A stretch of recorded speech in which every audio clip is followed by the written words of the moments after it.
ऐसे ऐसे फजूल किस्म के लोग हैं, गुसलखानों से वॉशरूम से फोन कर रहे होते हैं, मुफ्ती साहब मैं 1 घंटे से शावर के नीचे खड़ा हुआ हूं, मुझे तसल्ली नहीं हो रही। मैंने कहा मर जा तू, तालाब में डूब के मर जा, ताकि घर वालों का पूरा टैंक खाली कर देते हैं भाई। ये एक वसवसे के मरीज के घर वाले मेरे पास आके ना पानी भर भर के थक गए, मुझे पूरा टैंक पी जाता है, ये इसका वुजू ही नहीं होता कम वक्त। तो ये तकवा नहीं है, ये हैजा है तकवे का। ऐसे आदमी के तबीयत से धो दो उसको, उसका अब्बा को चाहिए पुलिस वाले को बुलाए या खुद तबीयत से धो दे, ठीक हो जाएगा। ये नहीं, इनकी ठीक होने वाली कौम नहीं है भाई। एक साहब को वसवसा, खातून को वसवसा, कहती मैं जब कपड़े धोती हूँ तो मेरे हाथ नापाक। अब ये धो रही है तो हाथ क्या हो गए, अब हाथ मेरा नलके पे लग गया तो नलका नापाक। अब नलका धोने के लिए इन्होंने दूसरे हाथ से नलका खोला तो ये वाला हाथ नापाक। अब ये पानी लेके नलके पे डाला, लेकिन ये वाला हाथ क्या हो गया, नापाक। अब ये वाला हाथ धोने के लिए कोनी से नलका खोल रही है यूं करके, पानी आएगा तो ये वाला हाथ वो छींट गिर गई नीचे, छींट से शलवार पे लग गई, शलवार नापाक। अब टांग तो वो नापाक दर नापाक। तो वहमियों का ये हाल होता है और इनकी यही कमबख्तों की सजा है।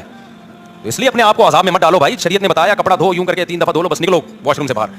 जब नापाकी जिस्म पे लगी हुई है पानी डालो, धो साबुन से, उसके बाद गुस्ल करो, पतली गली से निकलो। ये